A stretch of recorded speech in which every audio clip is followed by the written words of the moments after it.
বাংলাদেশের ভিতর দিয়ে ভারতের ট্রেন চলবে। প্রথমে পরীক্ষামূলকভাবে, এরপর সেই পরীক্ষা যদি সফল হয় তাহলে এটি নিয়মিতভাবে চলাচল করার জন্য চুক্তি স্বাক্ষরিত হবে। এমন একটি সমঝোতা স্মারক অতি সম্প্রতি ভারতের সঙ্গে বাংলাদেশের হয়েছে। দুই প্রধানমন্ত্রী, বাংলাদেশের প্রধানমন্ত্রী শেখ হাসিনা এবং ভারতের প্রধানমন্ত্রী নরেন্দ্র মোদীর সম্মতিতে এবং উপস্থিতিতে। এরকম বাংলাদেশের ভিতর দিয়ে ভারতীয় ট্রেন চলাচল করবে, এরকম 10টি সমঝোতা স্মারক ইতিমধ্যে স্বাক্ষরিত হয়েছে। তো অন্যগুলো নিয়ে কোনো আলাপ আলোচনা না হলেও এই যে বাংলাদেশের ভূমি ব্যবহার করে ভারতের ট্রেন চলবে, এটি নিয়ে জনমনে নিদারুণ বিতর্ক, নিদারুণ আতঙ্ক এবং এক ধরনের ক্ষোভ এবং বিক্ষোভ শুরু হয়ে গিয়েছে। এটিকে অনেকে মনে করছেন যে বাংলাদেশের স্বাধীনতা এবং সার্বভৌমত্বের উপর ভারতীয় হস্তক্ষেপ। 2 নম্বর হলো এটি ভারতকে একতরফাভাবে কোনো কিছু দেওয়া। 3 নম্বরে হলো যে এটি কি দিল্লির দাসত্ব কিনা, এই সমস্ত বিষয় নিয়ে কথাবার্তা হচ্ছে।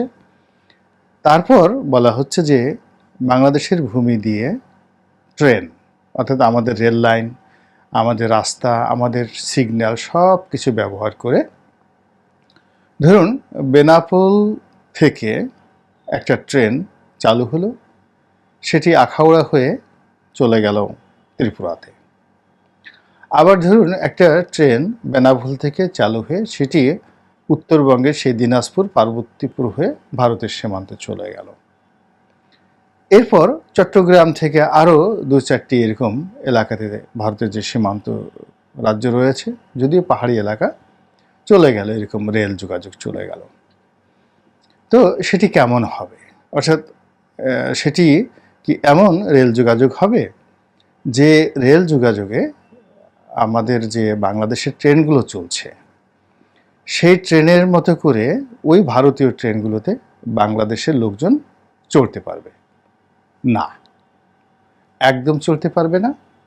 এগুলো গেট লক থাকবে ভারতীয় নাগরিকদের জন্য, এবং ওই ট্রেনের দিকে আমাদের দেশের আইনশৃঙ্খলা রক্ষাকারী বাহিনী কিভাবে উকি দিতে পারবে সেই বিষয়গুলো আসলে লিখিত থাকতে হবে। আদারওয়াইজ ওই ট্রেনের দিকে তাকানো যাবে না। ওই ট্রেন বাংলাদেশে থামবে না, ক্ষেত্র বিশেষে কোথাও কোথাও থামতে পারে সিগন্যালের জন্য। যেমন ধরুন একটা ট্রেন যাচ্ছে, এখন কোনো একটা পয়েন্টে সিঙ্গেল লাইন, সেখানে বাংলাদেশের আর একটা ট্রেন যাচ্ছে অথবা ভারতের একটা ট্রেন যাচ্ছে, সেক্ষেত্রে ভারতের ট্রেনটাকে একটু দাঁড়াতে হবে সিগন্যালের জন্য, বাংলাদেশের ট্রেনটা যেন যেতে পারে। আর যদি বাংলাদেশের ট্রেন হয় ঠিক উল্টোটা, তাহলে হয়তো বাংলাদেশের ট্রেনটিকে থামিয়ে রাখতে হবে ভারতীয় ট্রেন যাওয়ার জন্য। এর ফলে আমাদের যে পুরো সিগন্যালিং ব্যবস্থা, এটার উপর নিদারুণ চাপ পড়বে, দুর্ঘটনা বাড়বে এবং আমাদের লোকবল বাড়াতে হবে। ট্রেনের যে লোকবল সেগুলো বাড়াতে হবে। অ্যাট দ্য সেম টাইম এখন যে ট্রানজিট টাইম রয়েছে, এরকম ট্রানজিট টাইমে যেমন ধরুন ঢাকা চট্টগ্রামে যদি এখন 5 ঘন্টার সময় লাগে, এর মধ্যে যদি 1-2 ভারতীয় ট্রেনের জন্য এভাবে তাকে দাঁড়িয়ে থাকতে হয়, দেখা গেল আরও 1 ঘন্টার সময় বেড়ে যাবে।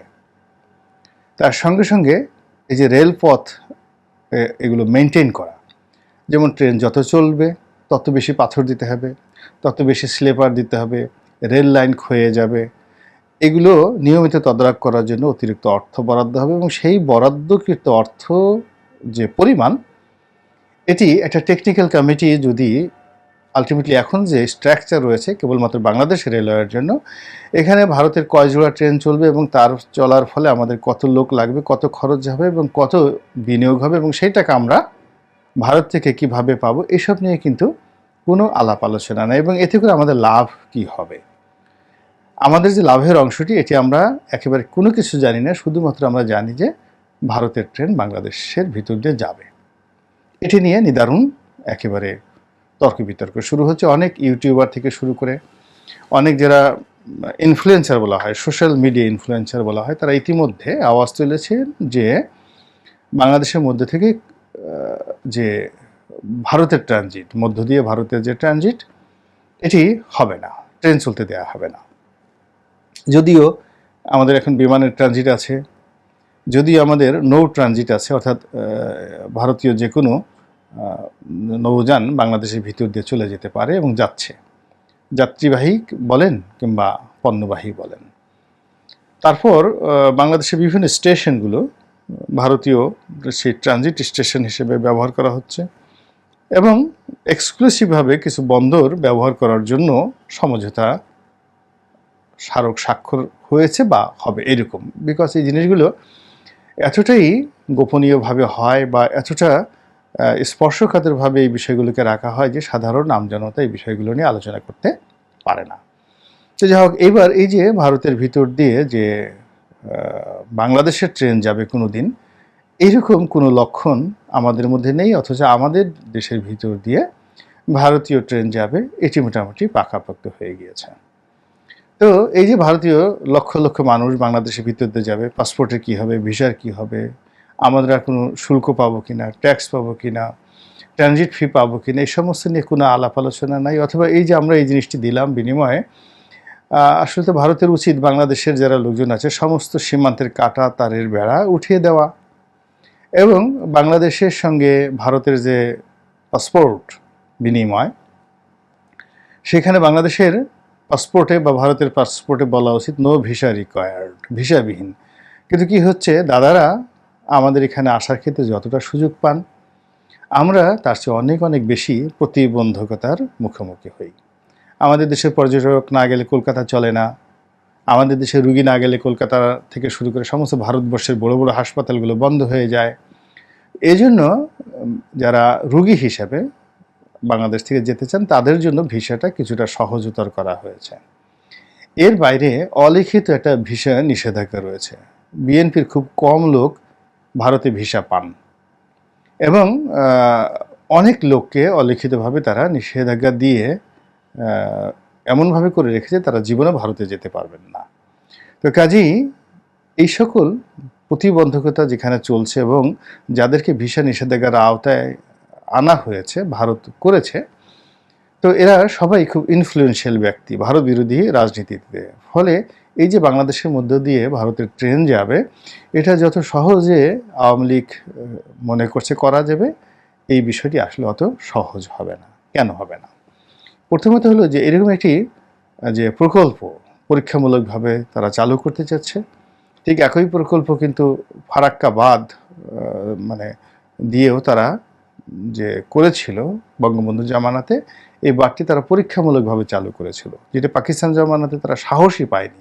অনেক আগে তারা এই বাঁধটি তৈরি করে রেখেছিল, কিন্তু তারা পরীক্ষামূলকভাবে চালু করতে সাহস পায়নি। কিন্তু স্বাধীন বাংলাদেশে তারা পরীক্ষামূলকভাবে সেই যে চালু করলো, আর সেটি বন্ধ করার ক্ষমতা পৃথিবীর কোনো শক্তির হলো না। একইভাবে ভারত থেকে যে ট্রেনগুলো বাংলাদেশের মধ্য দিয়ে যাবে, সেটি যদি ফারাক্কা বাঁধের মতো হয়, তাহলে আমাদের পরিণতি কী হবে? এটি নিয়ে মানুষ প্রশ্ন করছে। এই যে ভারতীয় ট্রেন ব্যবহার করে পণ্য পরিবহন করা হবে, তারপরে অস্ত্র গোলাবারুদ পরিবহন করা হবে, সৈন্য পরিবহন করা হবে, অ্যাজ এ হোল মানে এই পুরো যে রেল লাইনটি, এই রেল লাইনটি একেবারে যদি ভারতকে লিজও দিয়ে দেওয়া হতো, তাহলে এক ধরনের মান সম্মান থাকতো। কিন্তু এটা ব্যবহার করতে দিতে গিয়ে কেমন অবস্থা হয় আমি নিজে দেখেছি। আমাদের যেমন এমপি যখন আমি ছিলাম, তখন আমাদের গলাচিপাতে শেভরন নামক একটি প্রতিষ্ঠান, তারা একটি এলাকাতে মানে তেল গ্যাস অনুসন্ধান করবে এবং সেই তেল গ্যাস অনুসন্ধান করতে গিয়ে পুরো গলাচিপার মধ্যে এই আমেরিকান কোম্পানিটি যে তাণ্ডব চালিয়েছে, তখন আমি সংসদ সদস্য ছিলাম, কোনো ক্ষমতা আমার ছিল, এই জন্য আমি সেই তাদের তাণ্ডব বন্ধ করে দিতে পেরেছিলাম। কিন্তু যে কাজগুলো তারা করতো, সেই কাজগুলো হলো তাদের গাড়ি যখন রাস্তাতে চলতো, তখন অন্য কোনো গাড়ি তার পাশ দিয়ে যেতে পারতো না। তাদের গাড়ি যখন ফেরিতে উঠতো, অন্য সব গাড়িতে ফেরি থেকে নামিয়ে দেওয়া হতো এবং কোনো সাধারণ মানুষকে ফেরির ধারের কাছে যাওয়া হতো না। তাদের যে প্রকল্প এলাকা, সেই প্রকল্প এলাকার ধারের কাছ দিয়ে কোনো সাধারণ জনতা ঘুরতে পারতো না। এবং তারা তাদের নিজস্ব কালচার, হাফ প্যান্ট পরে, টুপি পরে, মানে অ্যাজ ইট ইজ সেই ইংরেজ জমানাতে নীলকররা যে অত্যাচার করতো, ঠিক ওই রকম অত্যাচার তারা সেখানে শুরু করলো। ফলে আমি তাদের সেই কর্মকাণ্ড বন্ধ করে দিয়েছিলাম। তারা প্রধানমন্ত্রীর কার্যালয় পর্যন্ত এসেছিল এবং আমার বিরুদ্ধে বদনাম রটিয়েছিল যে আমি টাকা চাচ্ছি, ঘুষ চাচ্ছি, ২ কোটি টাকা ঘুষ চাচ্ছি। তো প্রধানমন্ত্রী তখন আলহামদুলিল্লাহ তিনি বলেছিলেন যে রনি ঘুষ খাওয়ার ছেলে নন, আর ২ কোটি টাকা রনির জন্য এটা কোনো টাকাই নয়। আলাপ করেন তার সাথে, একটা কমিটি গঠন করে দেওয়া হয়েছিল এবং সেই কমিটির মাধ্যমে আমি সেই শেভরনের কাছ থেকে ক্ষতিপূরণ আদায় করেছিলাম, যে আমার যে রাস্তাঘাট নষ্ট হয়েছে, প্লাস অনাগত দিনে তারা যে কাজকর্ম করবে সেই কাজকর্ম যদি করতে হয় তাহলে তাদেরকে এই স্থানীয় কাস্টম নিয়ম মেনে এই কাজগুলো করতে হবে। তো এটার একটা রাজনৈতিক ক্ষমতা তখন ছিল, শুধু আমার না, আরও অনেক এমপিরই সেই ক্ষমতাটা ছিল। কিন্তু এখন তো আসলে এমপি বলেন, মন্ত্রী বলেন, প্রধানমন্ত্রী বলেন, আসলে কারোরই প্রশাসনের উপর, দেশি বিদেশি সেই কোম্পানিগুলোর উপর ক্ষমতা নেই। ফলে ভারত যদি এখানে এইভাবে ট্রেনগুলো চালায়, সেই ট্রেনের উপর খবরদারি করা, তদারক করা, ভারতের উপর চাপ প্রয়োগ করা, এই জিনিসটি আসলে সম্ভব হবে না। ফলে অনেকেই টিটকারি করে বলার চেষ্টা করছেন যে একসময় সিকিম মতো স্বাধীন দেশ ছিল, হায়দ্রাবাদ স্বাধীনতার পরে সেটাও একটা স্বাধীন রাজ্য ছিল, সেটি ভারত কীভাবে দখল করলো। এটা দ্বারা যে ইঙ্গিতগুলো দেওয়া হচ্ছে, সেই ইঙ্গিতগুলো খুবই ডেঞ্জারাস, খুবই ডেঞ্জারাস। এবং ইদানিং বাংলাদেশে এই যে ভারতের যে আধিপত্য ক্রমশ বেড়ে যাচ্ছে, এটি নিয়ে যে সকল কথাবার্তা হচ্ছে, এগুলো খুবই স্পর্শকাতর এবং আমাদের জাতিসত্তার জন্য, স্বাধীনতা এবং সার্বভৌমত্বের জন্য খুবই মারাত্মক এবং হুমকির স্বরূপ। এবং ভারতের সাথে আমাদের যে সহজাতের সম্পর্ক, এটি থাকলেই ভালো হতো। আমরা খুব বেশি দিতে গিয়ে যখন ভাইস ভার্সা করতে পারছি না, আমরা যদি বলতাম যে না ঠিক আছে, আমরা নেপালের সঙ্গে ট্রানজিট আমাদের চালু হবে এবং আমাদেরকে ভারতের করিডোর দিতে হবে, যদি আমাদের মধ্যে থেকে ভুটানের সঙ্গে আমাদের করিডোর দিতে হবে, এরপরে আরও চীনের সঙ্গে আমাদের করিডোর দিতে হবে, আমরা চীনের সঙ্গে সরাসরি সংযোগ স্থাপন করতে চাই ভারতের মাটি ব্যবহার করে।